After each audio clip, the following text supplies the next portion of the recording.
present this paper. It's always a pleasure to present this outside the US, and I'll say where the title comes in shortly. And this is joint work with Jan Bena, Miguel Ferreira, and I. We've had a number of papers on institutional ownership around the world, so I'll speak about that as I go.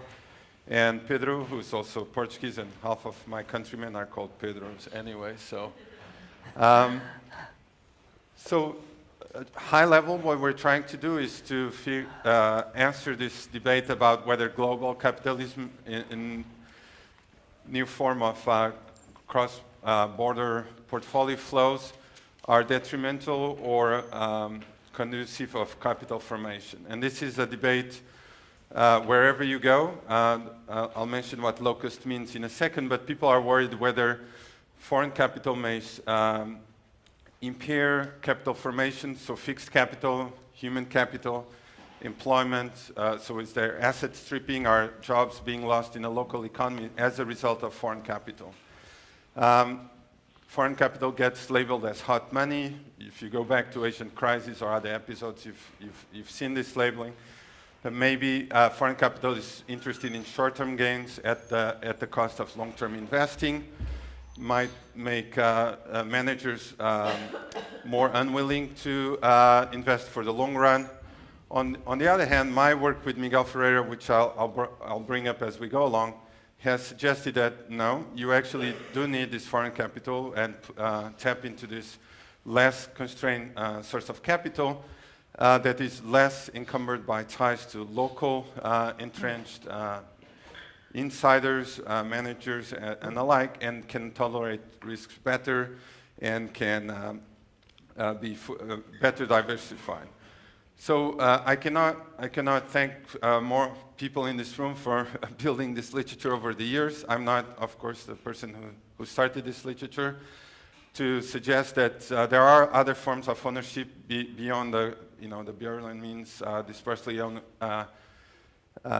ownership structures one observes is in the US. And so although the formal barriers to capital flows have disappeared formally, every now and then you have a presidential address in the AFA saying, we just have not reached that free movement of capital and alike where all systems would become the same. And so, for example, René Stultz in his presidential address suggested, there are these limits to globalization, insiders being one, etc. But that's been like 10 years ago, okay? Have we any news in the last decade? I guess so. I mean, financial globalization is occurring, and the new agents of financial globalization are these mutual funds, pension funds, bank trusts, and the like that are hedge funds that are investing across borders. And they might be exactly the capital providers that will be, linking markets. So foreign investors get a bad rap, and this is where I'm going to personalize with Germany, but this cuts across. My countrymen are, subject to the same bias about the Spanish, okay? And then the Spanish, I'm sure, are biased against the French and the like. So the episode that titles the paper, if I can go back and revisit it, was when Merkel was running for the first time, and she was running against this left wing or SPD candidate.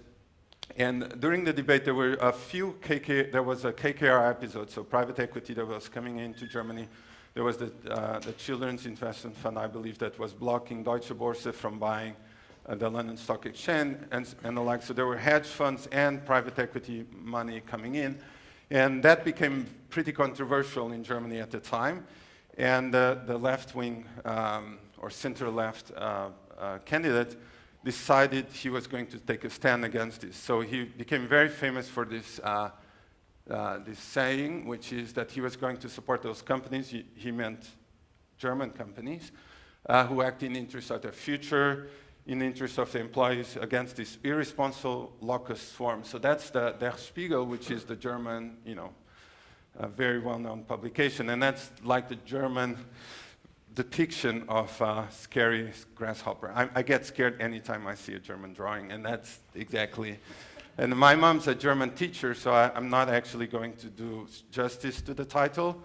Die Gier der großen Gelder, and I Google Translate, it means the greed of big money or financial investors are grabbing, reaching for German companies. So there was a really a large debate on that. And the fear is that these investors measure success in quarterly intervals, they suck off substance and let companies die once they've eaten them away. This is literally, the translation from that saying. But this has stayed in the press. So they had to form a coalition, and he actually joined the Chancellorwoman Merkel's government, and he became labor minister. And so he had actually a grasshopper in his desk in the labor ministry as vice chancellor of Germany. And so he got asked by the Financial Times, do you have any regrets for having made this statement? He said he was very apt. And there was a very good characterization of what he had just stopped. And the same thing, whether there was activism in Vodafone, in The Economist, you'll see L for Locust being used occasionally. In the US, there's also a debate about this. So who are these institutional investors, and sort of how much can they sustain long-term investing? So I'm sure this cuts across, but this is sort of the modern incarnation of this problem in the US.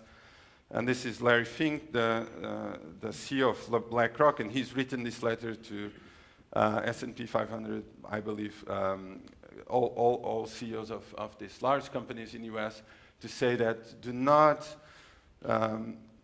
abide by the requests of short-term activists. We want you to invest for the long run. Do not underinvest in innovation. Build a skilled workforce. Do the essential capex that's necessary for long-term growth.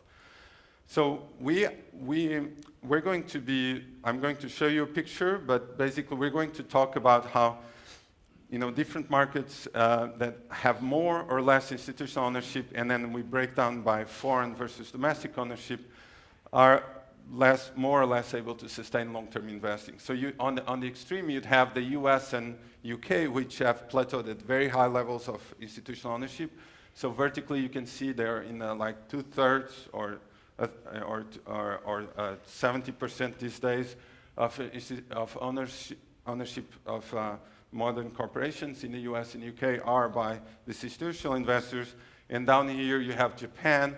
However, although it's only 20%, it's doubled up in the last 7 years. This is where the Deutsche Bank chart is illustrating. And then halfway, you have sort of in between, which is continental European countries like the one we're in, like Sweden, which is at 40% institutional ownership, and it's still growing. What I like most about this data, this chart, it's using the data I'll be using today. So this is actually from a Deutsche Bank advisory chart. They have this practice these days to protect you against activist investors, and they've been saying, well, be a lot concerned in the US, be less concerned in Japan, but be fearful this might be coming to your shores. So my work with Miguel Ferreira, we've looked at this growing pool of institutional ownership. We documented that they facilitated, for example, foreign takeovers like the well-known management Vodafone merger. That was one illustration of one deal that was made possible through this change in ownership structure in this German firm. We looked at exporting of corporate governance, etc.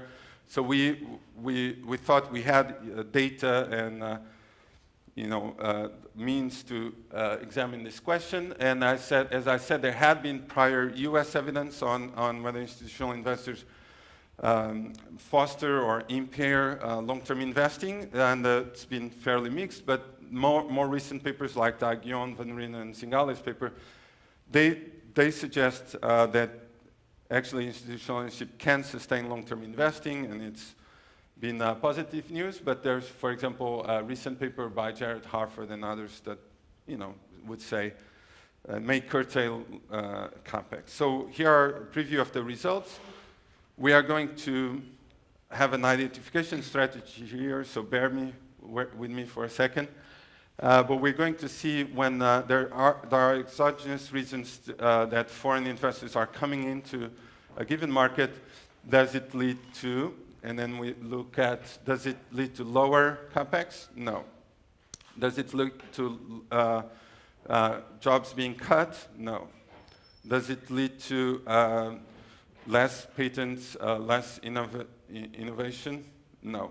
At least, but we want to if we want to dispel this hypothesis, this locust hypothesis, I think our evidence is suggested that we don't find that.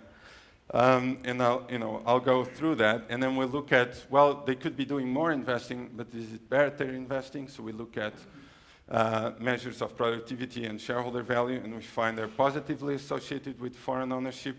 And overall, the takeaway is that foreign investors are actually better to sustain long-term investing. But all I want to say in this paper is I want to dispel that they are hurting long-term investing. So we compiled this worldwide sample. It's only 30 countries. I know the world has 200, but this is where we are. And then we have a decade. Of course, it's very controversial. How do you measure these things? So the reason we're going to tackle several types of investment, fixed capital is probably the best measured one. CapEx, capital expenditures are reported alike. But for example, R&D expenditures, there's quite a variation in terms of R&D standards. And actually, halfway through our sample, there was the IFRS new standards, global standards, and that has harmonized R&D disclosure across countries. So but the other dimension we look at is employees. And so with the simplest one can do is count the number of employees. Actually, if you go outside the US data, this would not be available in CompuStat, but it's available in WorldScope, etc. You can actually measure the average pay. So maybe there would be jobs would be retained in the target market, but maybe the salaries would be cut down. So we are able to measure also staff costs with this international data. And finally, this was the largest effort by our team.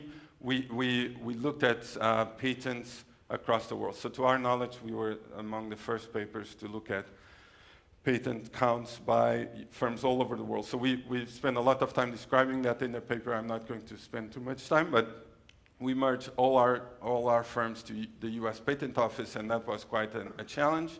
And then we also, because some innovations get patented in the US, which is the most recipient country of patents, actually the majority of patents in the US are not by US companies, so you know.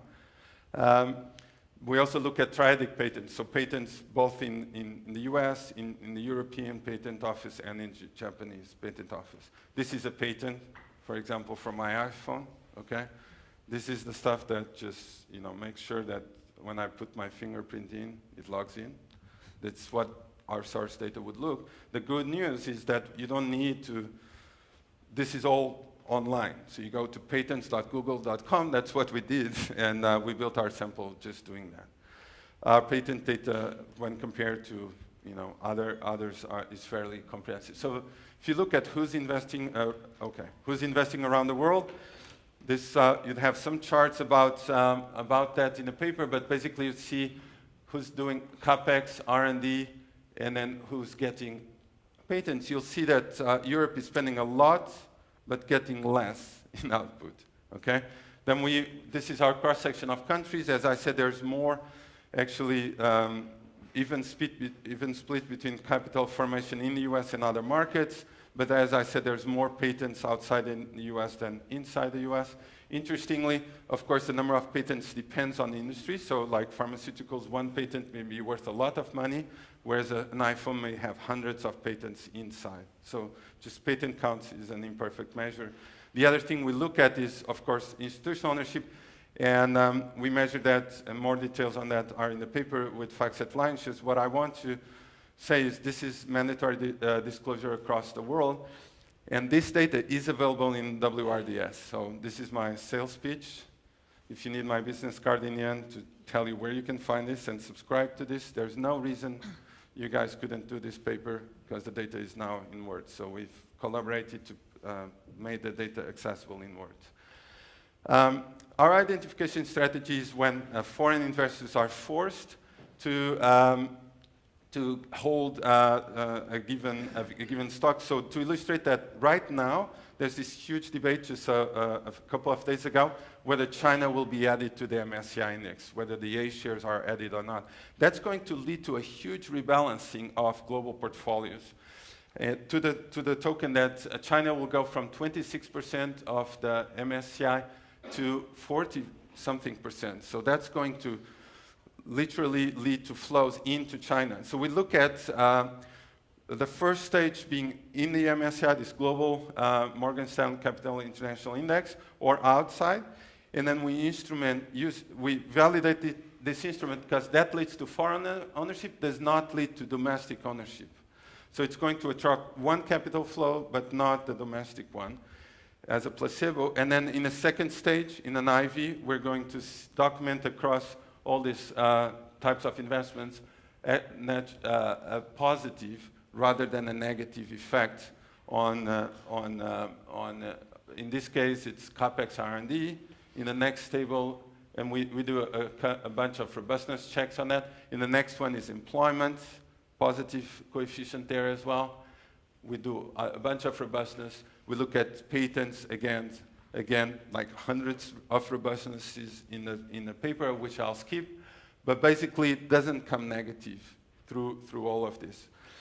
There's actually a chance to do something a little bit not as fancy as Vincente yesterday, but there's a discontinuity here around the time. So the MSCI covers up to 85% of the local market cap, and then the next firms get sorted based on descending market cap. And then if you are not necessary to be added in to get 85% of the local market cap, you get dropped.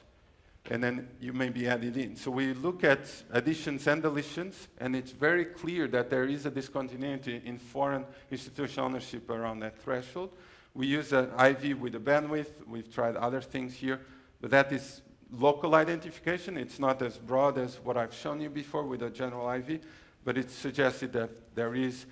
So this is a definitive of that same idea around the additions, deletions.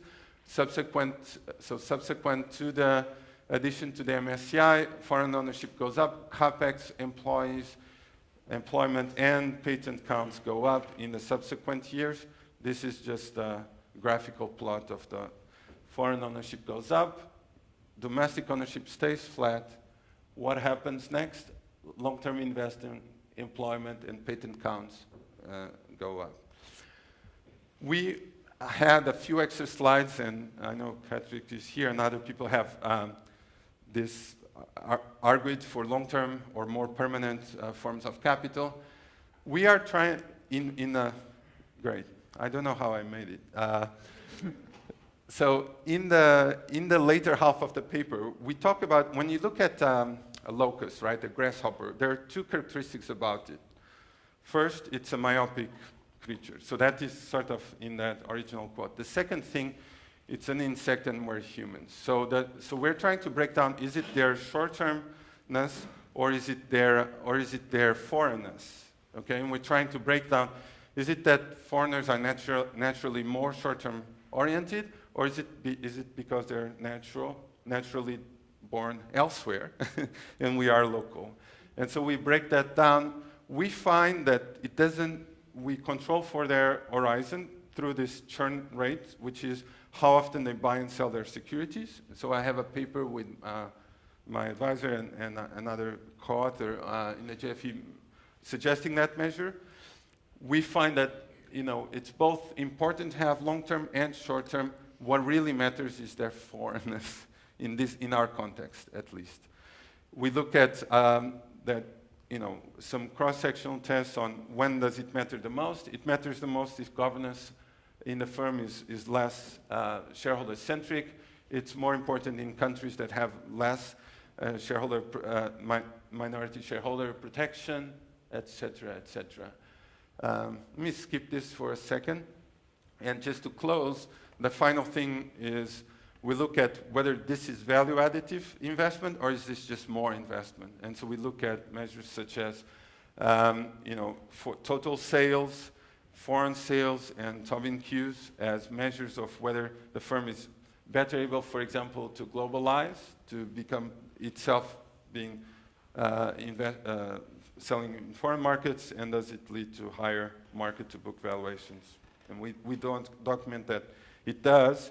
So overall, I would say you should welcome our study would run against this fear for foreign capital, at least in our sample period, and with our measures we find that globalization of a firm's shareholder base is not necessarily detrimental. Foreign capital in the form of institutional ownership, it sustains fixed intellectual human capital formation.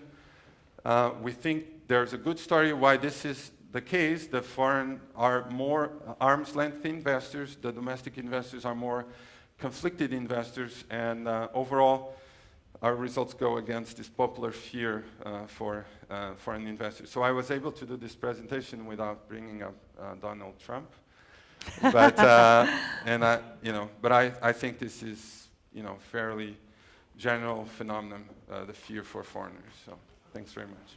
Thank you very much. So thank you very much for inviting me to this conference and to discuss this paper in particular, because it addresses a fear of several people. So it's a headline question, and it's an impressive result, because what it shows is that there is a positive association between several firm-level indicators of investment, employment, total factor productivity, equity value, US patent output, and so forth, which is associated with foreign investment. So that is contrary to the fear, and it is, and the analysis uses these 10 years of data across 30 countries, firm-level data, controlling for fixed effect, year fixed effect, country and industry fixed effect, times firm fixed effect.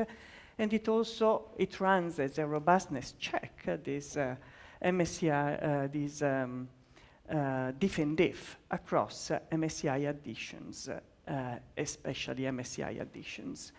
And and it uses as an identification strategy to cope against endogenous investment flows into certain more productive firms, specifically MSCI additions. And all the statistical tests support this identification strategy. So the conclusion is that we should not stick to our fears. We should let foreigners in, because they only do good to our firms. And when we look at the channels, we look at two corporate governance channels. One is related to the possibility that these foreign investors are better diversified globally, so that they are more failure tolerant, and this increases the incentives for managers, especially less entrenched ones, to innovate more, to invest more, and so forth. And the second channel is instead a monitoring channel. Maybe they are better monitor of insiders, and this indeed seems to be the supported channel, because the effect of the positive effects I was mentioning before are much stronger when we control for firm-level indicators of governance and country-level indicators of governance. So, and this, there is a broader takeaway that the authors propose, which is welcome to the shareholder capitalism as opposed to the stakeholder capitalism. So, what is the positive thing that I should say according to to the authors? It's a really fantastic best practice empirical corporate finance paper. They have a fantastic data set, and really the work you have been doing in finding the US patenting output data is impressive.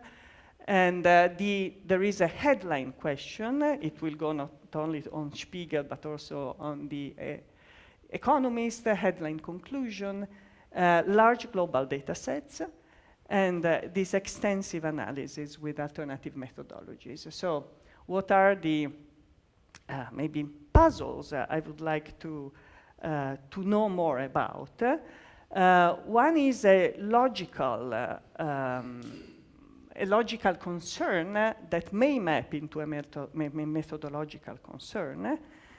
In the first part of my discussion, I will address that. Then I will forget about this logical concern and just think along the idea of like the channels. Why do we see this asymmetry between foreign and domestic investors? So my logical concern is the following.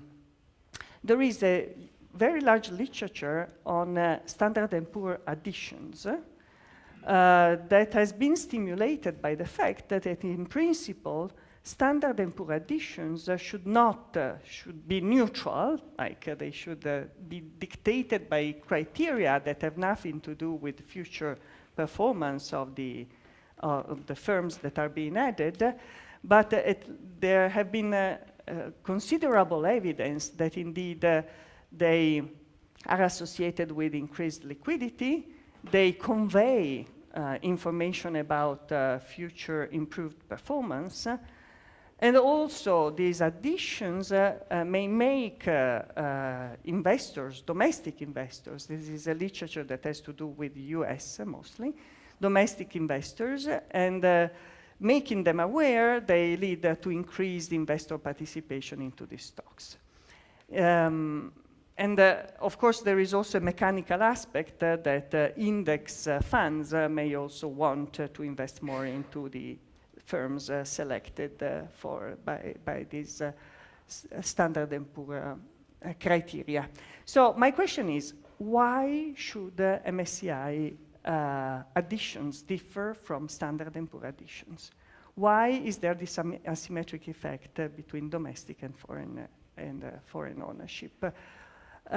So now in the paper, so one obvious possibility is that US institutional investors differ from other institutional investors, but this is not the game being played in this paper. In this paper, the maintained assumption is that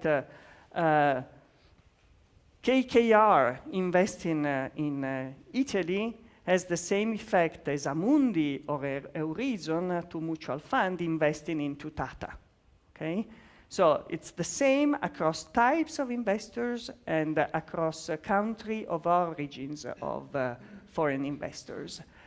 So there is some indirect evidence that maybe that's not the case, because there is one table in which the sample is split between firms. But the game is always played assuming this homogeneity across country of origin and across type of foreign investors. So it is true that other papers have used Russell additions as an identification strategy, but in that case, as far as I understand, they were playing between differences in the firm shares belonging to two different types of Russell indices. So all the firms involved were belonging to an index, and it was just a different weight being relevant. So those effects that I mentioned in the upper part of the slide were neutralized by this comparison. So if this concern matters at all, then there is reverse causality, and so it is the higher expected performance, liquidity, investor participation is determining both index additions and investor participation.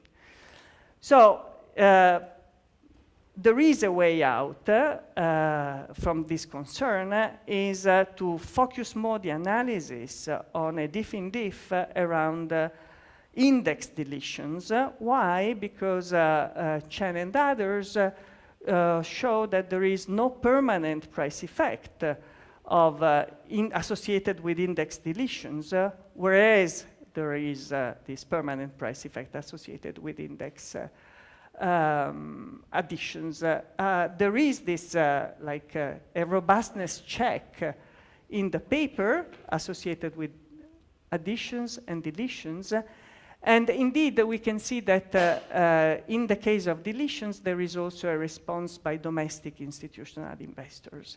Okay.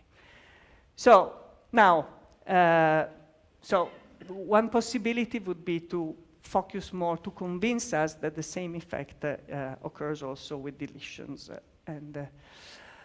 Now, what I like to do now is simply think along, because these best practice empirical papers tend to find competing assumptions from extant empirical papers rather than theoretical, basic theoretical ideas. So I'm just going to ask, what could be a different characteristic of foreign relative to domestic institutional investor? So one possibility that is suggested by the authors is a short-termism, although I'm not so sure that short-termism would be a concern. And indeed, there is some empirical evidence that that higher turnover foreign investors tend to have a lower effect, lower than domestic investors' effect on employment. But overall, the evidence is not overwhelming. There is also some evidence of short-termism in the sense that foreigners tend to replace management more often when the previous year's performance is lower. But again, short-termism is not what seems to differentiate the foreign from the locals. So another channel could be this risk-taking channel. And because they are globally diversified and because at least a subset of relevant foreign institutional investors, their portfolio managers have very convex payoffs. So they may be induced to improve the risk-taking. But now, if risk-taking is one possible channel, then it may be that the foreign investors also cause more bankruptcies, more restructuring when innovation investment is not successful. And currently, the methodology is such that we are conditioning on successful innovation. So third hypothesis is the one of monitoring that is pushed in the paper. The two hypotheses that I'm adding are, one is stretching an idea of Guru Huberman, that familiarity is not bad when it comes to value maximization, profit maximization. And so what would be the minimum common denominator of all these foreign institutional investors ranging from like hedge funds to mutual funds, etc.? It would be the fact that they are unfamiliar. So as a firm CEO, as a board member, I know that there are some people over there, some financial analysts that do not belong to my culture, that watch me. So it's this non-familiarity that makes me revert to value maximization. And the mirror image of this positive aspect of being unfamiliar would be that they have also fewer ties with the locals. And so I wonder whether these fewer ties make them increase the probability that they leave after an industry crisis or after the global crisis, which is in the sample. So I would like to understand whether there is this effect. And finally, the literature on MSCI additions made me think about a different effect, which is the market participation effect. Bob Merton shows that there is an increase in risk sharing when more investors arrive, and this improvement in risk sharing increases market liquidity, and we know from the work of Marco Pagano and Delul that this secondary market improved liquidity reduces the cost of capital to the firms that benefit from this. So maybe it's just an effect of investor participation, and this would also be consistent with the fact that these foreign investors do not need any special ownership threshold to matter. So it may not be a corporate finance channel, but it could be an investor participation channel. So I suggest to run a race between the corporate governance and the investor participation indicators. With the, you have already computed the market, the firm level illiquidity. I would introduce firm level illiquidity and market-wide illiquidity as additional controls and see whether maybe the monitoring assumption drops out. So is foreign investor ownership good for the firms they invest in? I would like just to see a little bit more evidence on plausible dark sides, causing more bankruptcy, more likely to leave after the crisis. And as to the channel, I would like to understand better whether it is a market participation effect or a monitoring effect. And finally, should we suppose that all the results carry over, then I'm not yet ready to support shareholder capitalism as opposed to stakeholder capitalism, because then I would like to see more about externalities onto other firms, etc., etc. Thank you very much. Wonderful. Thank you, Giovanna. So we now have 10 minutes for questions and answers. Taking a lead from Mike yesterday, keep your questions short, please. Yes. So I think there's probably a heterogeneity in the type of foreign investors and the motives. Some of them may be into long-term investment or diversification. Some of them may be more into short-term investment. I think your experiment, your shock, is very credible, credibly causal, but it affects mostly the good guys, right? So if there are two types of investors, the ones that would react to index inclusion are those that are into long-term investment and diversification. And it's good to establish that these good guys have good effects on the firms, but somehow by construction, we are not seeing the other guys because it's, your kind of source of variation doesn't really capture, an increase or a decrease on those other types of investors. Great, thanks. Question from there first. In the chart that shows the distribution of institutional concentration, you have the US and the UK up at 70 and 80%, say Sweden down at 40%. But there's another difference, which is in the US and the UK, there are relatively few controlling shareholders. In Sweden, the great bulk of foreign institutional ownership will be in a company that has a controlling shareholder. So there's underlying those differences is some assumption about the mechanism through which the monitoring takes place. And I wondered if you might want to talk a little bit about those different contexts. Question by gentleman there. Okay, so thank you for your presentation. So I just wondered whether being added to the MSCI index is really random, because it means that your float market capitalization is becoming larger relatively to other corporations, and that might mean that the company is growing. So it's quite, in that sense, it's quite natural that R&D or capital expenditure is getting larger. So and it might mean that, well, you mentioned that the domestic investors' ownership doesn't change, but that could be that domestic investors already know that fact, but the foreign investors doesn't know. So it could be, and you didn't explain that very much in your paper, so I thought it might be beneficial if you check that out for your robustness. Thank you.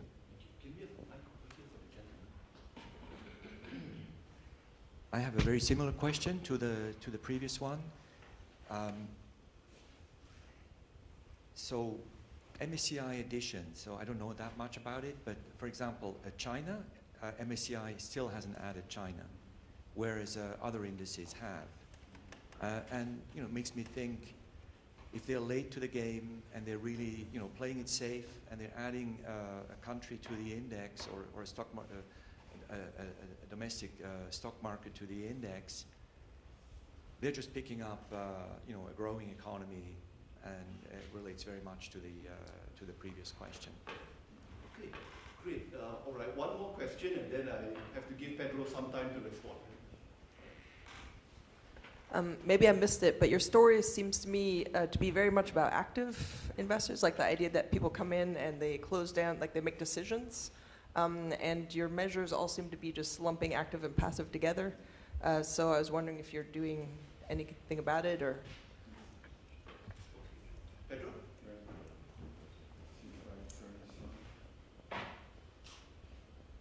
Okay.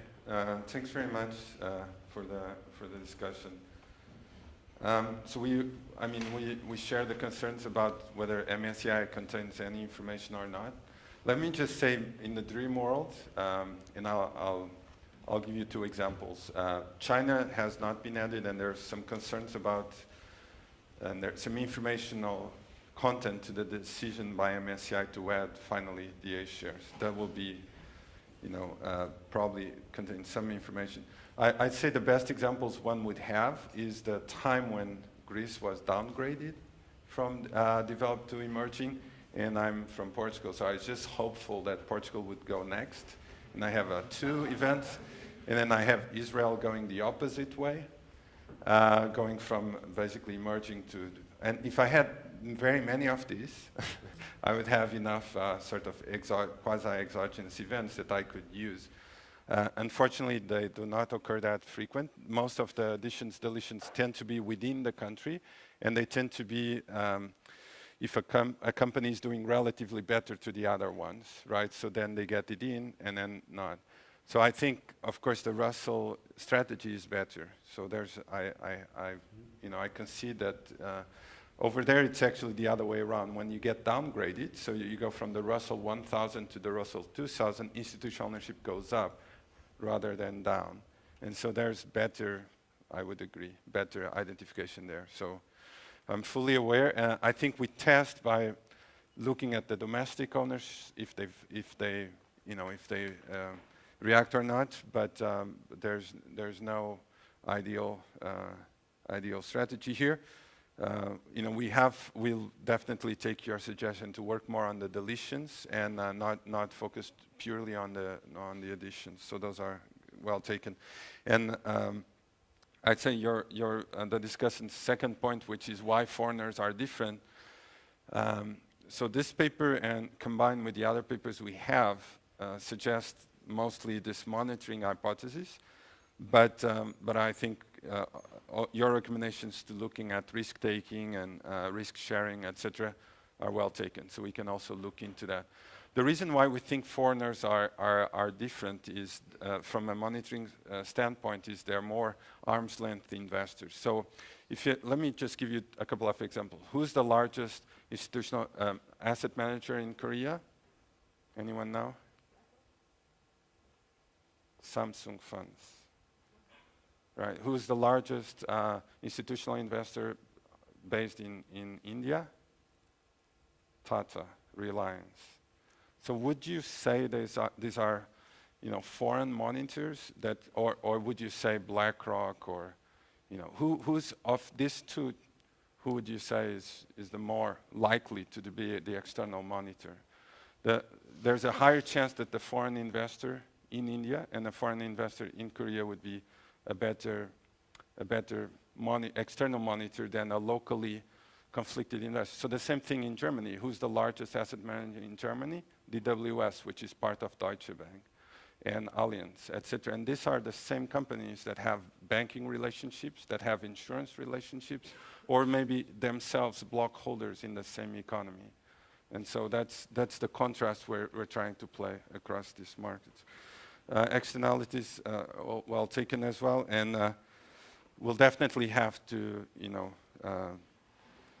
build. I think a number of these comments I received are in our to-do list about separating: is it active or passive ownership, which of the two, and learn more about the heterogeneity of who are these investors that are coming in. My sense from the more recent literature is people have been highlighting, so the paper that the discussant cited, and I cite in my own work by Tom Gormley, Don Keim at Wharton, and Ian Apple at Boston College. Their title of their paper is "Passive Investors, Not Passive Owners." And That's their claim. And tagging along with that, you have this letter from BlackRock, from the CEO to companies. The fact that they're passive in a portfolio sense doesn't necessarily make them passive in an ownership sense. But these are all well taken and things that we are still have to address in the next round. So thanks very much for the opportunity to present it.